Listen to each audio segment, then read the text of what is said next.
You're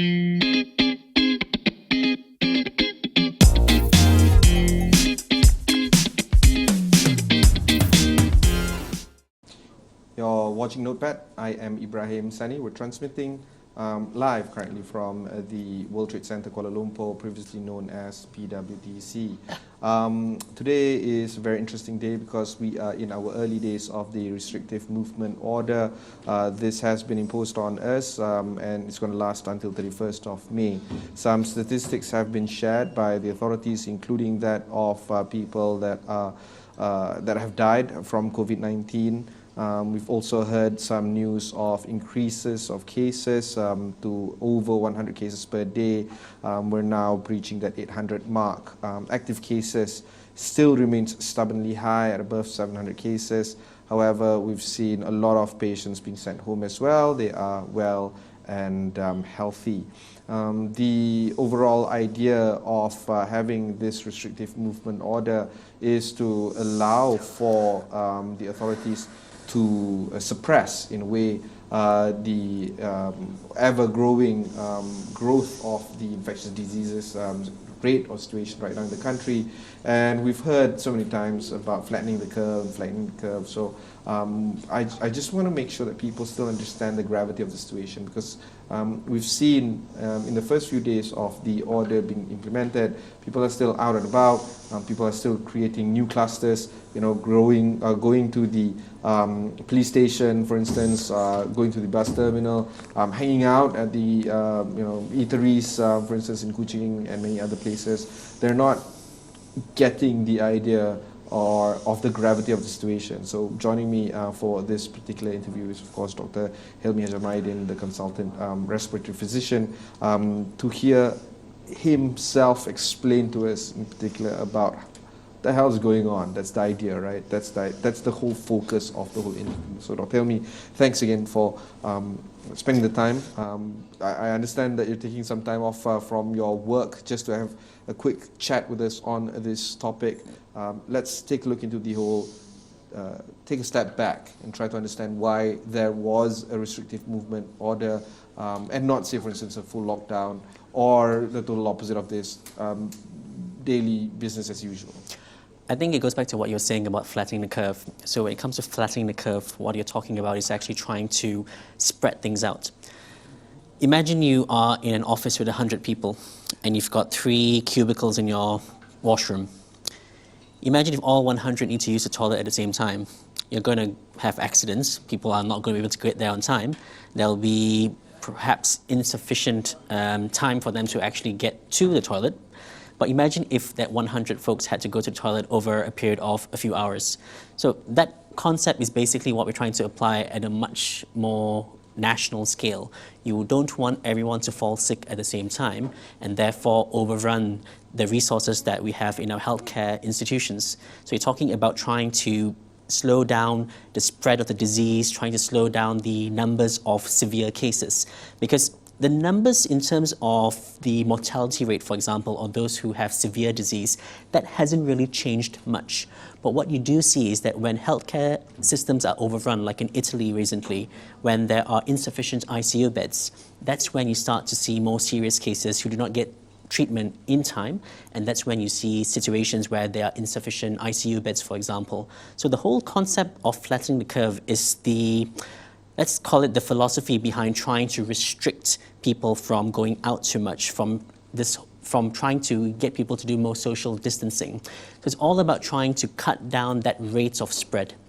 Now, whether it's a full lockdown, from emergency levels, or whether it's something a little bit more about not going to entertainment outlets, that's really a balance between legality, so in terms of what's actually allowed by the acts of our country, but it's also about trying to balance the socio-economic costs, because shutting things down is not without consequence. There is going to be impact on people's lives in terms of their livelihoods.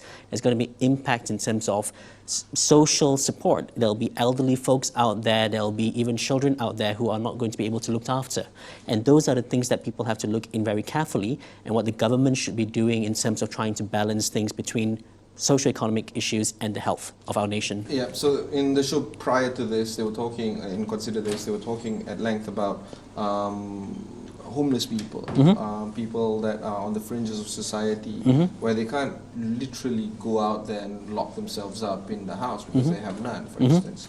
How do you ensure that the spread is contained, even if there are people in the fringes of society that are still out and about trying to, I guess, not complying with this whole restriction movement order? I think because they can't, not because they didn't want to.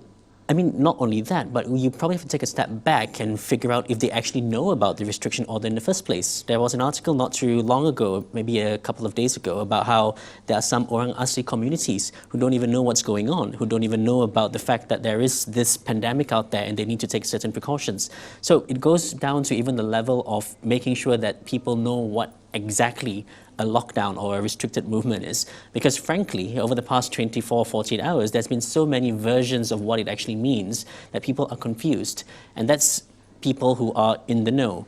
Now, if you take a step back and, as you say, you go down to the more rural areas, or you go to areas where people are perhaps too focused on the fact that they have urban poverty because they have no other options, people who are homeless, they may not know, but even if they do know, then we do need to ensure that the segments of government that is in charge of actually helping the people who are vulnerable are actually out there doing their job, not only in terms of enforcement, but in terms of education. The previous Minister of Health, Dr. Zul, tweeted something very interesting. It was actually a screen grab from Vox, talking about how even one day of a delay in terms of a lockdown simulation can actually push infectious disease rate to even grow to even higher rates. Do you think we started the restriction movement order too little or too late, or is this the right time? I would say that it wasn't as well thought through as it should have been, because, for example, when the instructions came into play, there was a lot of news circulating in social media as well as mainstream media about how folks can't travel between states unless there was a permit from the police. That led to people actually congregating in huge numbers to various police stations. And by the time it approached midnight, we then heard that that actual law was taken away, and that, or rather that instruction was not valid anymore. So you have a situation where thousands of people gathered, probably contracted the virus from people around them for no reason whatsoever. Yeah. And now these people will spread out through the community and perhaps go back to their original state or their home state. So you're talking about creating unnecessary clusters. Unnecessary clusters. We know that there have been various clusters. For example, there was the initial one from Wuhan. There was a cluster from the Tabligh group in Sri Petaling. I suspect there's going to be another cluster based on whatever happened on day one or the day prior to the implementation of the RMO. Yeah. Now, imagine how much of an impact that's going to have in terms of numbers, because you're not just talking about direct contact, you're talking about secondary, tertiary, and once again, things can rise exponentially. You're not going to see only a few numbers. And just a few hours ago, Dr. Noor Hisham, our DG for Health, mentioned that his main concern is that this third wave is going to be a tsunami. It's going to be a huge increase, and once again, the concern is that this may overwhelm our services, the services that are available within our healthcare institutions. Okay, we'll hang on to that note. We'll take a short break. When we come back, we'll discuss a little bit more on this matter.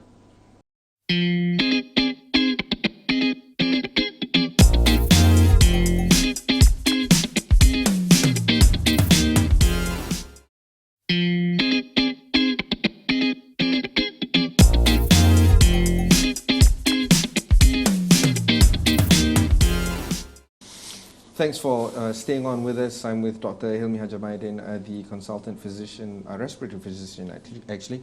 You were alluding to the statement that came from the Director General of Health, Dr. Noor Hisham, and he was talking about a potential third wave being created, and this time around it would be a tsunami. I was actually going to ask you about that after going to the break, but since you touched on it earlier, why do you think that Dr. Noor Hisham is painting this picture? Is it to ready us for this massive onslaught of people getting contracting this particular disease, or is he just fear-mongering? Which one is which? He is very much of the school of thought where one has to hope for the best but prepare for the worst. And I think most of us in the healthcare profession are of that opinion. I think most of us, when we saw those pictures that were on social media of all the huge groups of people clustering together, our heart just sank. Because once again, if you're looking at reality, if you're looking at the data that's going to come through, one would expect that things will pass on more quickly. Now, fear-mongering or not, I would say that it's more about making sure that the powers that be understand and appreciate the potential gravity of the situation. So we need to make sure that our hospitals are adequate in terms of bed numbers, in terms of ICU numbers, in terms of consumables for our ventilators. Simple things like ensuring our frontline healthcare workers have enough masks. All these things need planning, all these things need to be funded. And if we do it the day before the crisis hits, then it's too late because, you know how procurement and logistics work. It's not going to happen just like that. We need to get ahead of the curve. We need to prepare ourselves. And in this situation, it's far better to over-prepare and to be sure that we have the right stuff for our healthcare workers rather than wait till the end and then realize that it's too late because the cost is actually in human lives. Some of the countries that are heavily affected, including that of, say, France, Germany, Spain, let alone Italy, they are now nationalizing private hospitals to ensure that the healthcare system is, I guess, supplemented, right? Do you think that it might come down to this for our country? There are already negotiations going on between the public sector and the private hospitals with regards to how the public hospitals will be able to support our country as we face this crisis. And that would include options, for example, taking away non-COVID-19 cases and treating them within the private sector, as well as looking after COVID cases ourselves. Now, the question is going to be, once again, a question of numbers. There may come a point where capacity within the public sector is stretched and overrun. And at that point in time, we'll have no option but to actually include every single healthcare facility that's available in the country. But in the meantime, we have to do what we can in terms of cutting unimportant cases or elective cases, cutting down numbers in clinics, even blood transfusions, for example. We are facing a shortage of blood donors because A, we don't have enough access to people because of the restrictions, people can't come forward and donate. And B, we are having to keep them for really serious and urgent cases rather than using them for elective procedures. There's some news that are coming in very fast in terms of the development of us knowing this COVID-19. One of them is that one of the news that I read is blood type A is more susceptible to contracting the disease or might be a little bit more severe in contracting the disease. Another news is that in China they have approved some of the vaccine trial cases. About 100 or 200 people are currently doing live testing or doing live trials on the vaccine. And of course, the third one, which is the third one is that they have done tests and apparently the virus can stick around on places longer than 24 hours. How much truth do you think we should rely upon when we read about knowing more about the virus? It's a very dynamic situation, so things that may be true even 1 week ago may be different today. And I think the important thing is to ensure that you are receiving your information from very legit sources, and that would include, in Malaysia, for example, the KKM Twitter feed or website, for example. Now, when it comes to things like what works, what doesn't work, whether there are trials and whatnot, there are very different stages of development at various parts of the world. Now, in terms of the medical profession, we do keep up to date with regards to what works and what doesn't. At this point in time, there is no specific treatment, for example, that is going to help cut off the development of one's condition or one's disease. It's very much a case of supportive treatment, which is why it's very important to prevent things from occurring in the first place. Should we panic because the daily growth rate of people contracting the disease or people being identified to have the disease is actually in the double digits. 20% 3 days ago, 70% 2 days ago, 18% today. It's alarming. The numbers are alarming, but once again, it's not about panicking. The rationale of staying at home, the rationale for shutting things down is to slow down the spread. It is more to protect the vulnerable of our society, the ones who do not have instant healthcare access, the ones who are more elderly, the ones who are immunosuppressed, i.e. they have poor immune systems. Now, these are the people who will perform poorly if they get the virus. But the vast majority of us will not get will not be affected in a very serious fashion. In most cases, it's going to be like a cold. You'll get sniffles, a cough, you may get a sore throat, you may get a fever, but things will just go on as per usual. But to the person next to you who may be 80 years old and has got chronic kidney disease, getting that may be fatal. So it's not about panicking in the sense that, you know, half of society is going to turn into zombies. It's more about protecting the vulnerable who unfortunately may not be able to withstand the disease as well as you and I might. So people are still going out. That's the bizarre element of this. I think, so to go back to what you're saying, it's a balance, right? You don't want people to panic, but you don't want people to take it too easily either. Yeah. And it's once again perhaps trying to, I would say the most important thing is the communication strategy that's coming out of the government. It has to be clear, it has to be timely, it has to be relevant, and it has to go through to the right channels and the right sources. If people don't think it affects them, if they don't understand the rationale of locking things down, then they won't care. Or rather, they may not kind of be able to see the relevance of how what they do is different to anyone else. I've had friends asking me if they can go jogging because they think it's a solo thing and it's in open spaces. But once again, if 1,000 people went jogging in the park, then it's not quite a solo open thing anymore. So everyone has to kind of play their own role. Everyone has to take it seriously because ultimately it's not just about us. It's also, or rather it's not just about the individual, it's about everybody in society. Okay, we'll take one more break before we conclude our conversation with Dr. Helmy.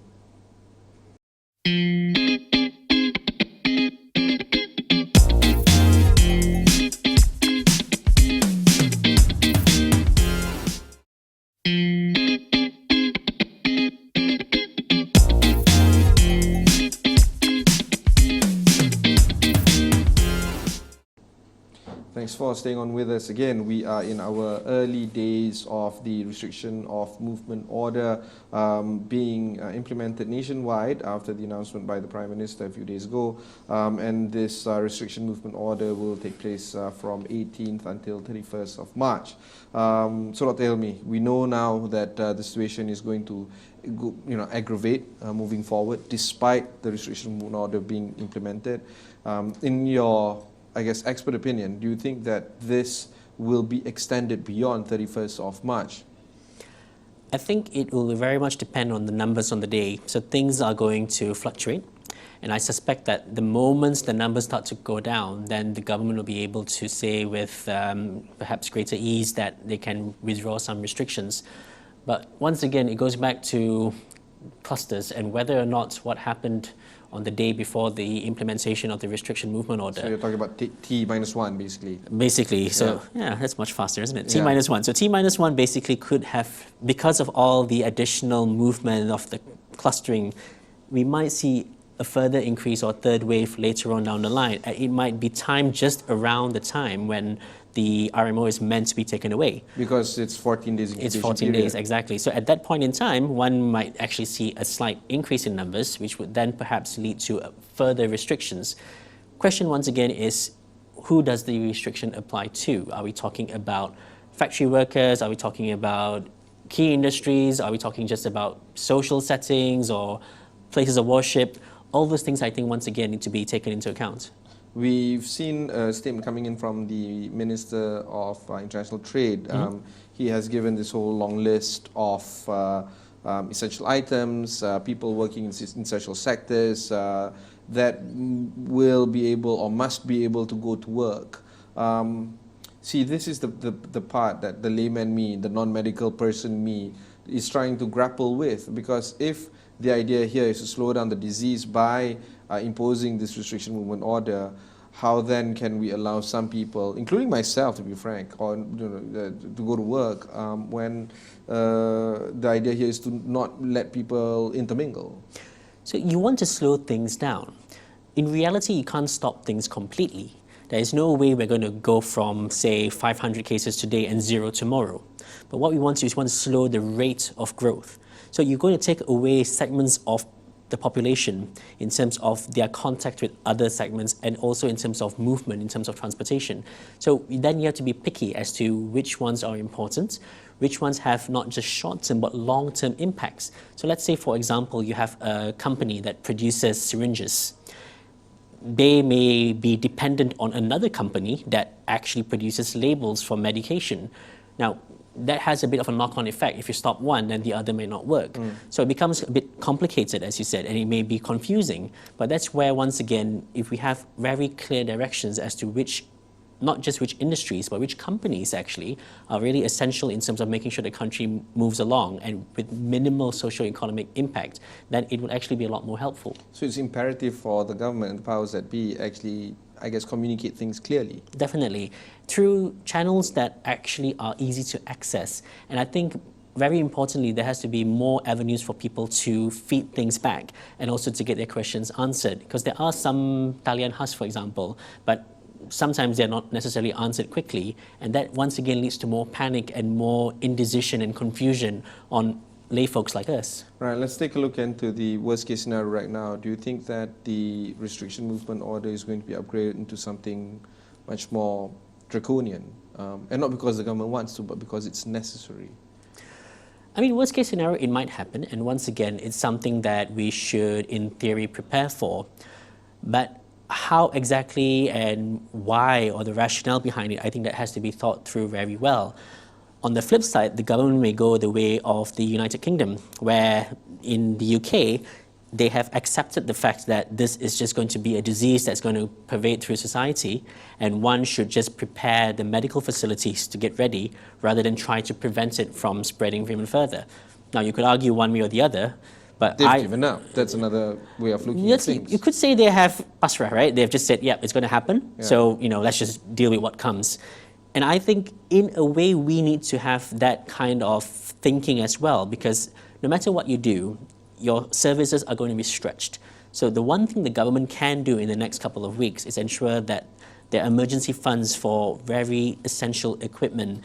Folks who are vulnerable get the right sort of subsidies, the right kind of bantuan khas, making sure that things like loans are actually forgiven or delayed in some way or another. Because otherwise, the small folks, the folks who are in SMEs, the B40s, they're going to suffer economically. And that too, at some point, will lead to healthcare issues. All right. Before we conclude this conversation, quite literally, what can we do at home, where we are supposed to be actually? What can we do to keep ourselves a little bit more, jovial, a little bit more healthy, and try not to spread more germs as we, normally would? I think Astro has come up with free movies, right? So that helps. So you can use those kind of things to keep yourself entertained. But actually, little things like that are actually very helpful. How to keep people occupied, how to make sure that something that is very physical in nature does not lead to actual mental health problems, because people are going to be depressed, people are going to be anxious, and that, I think, is something that we perhaps don't pay as much attention to. Yes, mental health is critical right now. Very critical. Once again, if the government is able to look into that, and also folks in the private sector, there are many ways to keep people entertained, there are many ways to give people incentives to actually go online, for example, and there are also telemedicine portals that are available if people need more professional help. All right. Thanks for this quick chat. Again, this conversation is an ongoing one. Continue to keep yourself fully informed and fully abreast. The restriction movement order still is in its early days. We still have a long way to go. Keep an eye out on the new cases that have been announced. That will give you some indication into whether or not this restriction movement order is going to be prolonged or it's going to end as per schedule, which is on 31st of March. Again, we at Astro wish you all the best. best. We want to make sure that you are informed at all times. So please follow Astro AWANI wherever you get our news from, including that of the Facebook as well as Twitter. But the best way to get our information is, of course, by tuning into channel 501 wherever you get our application from. That's it from me. Thanks very much. Until next time.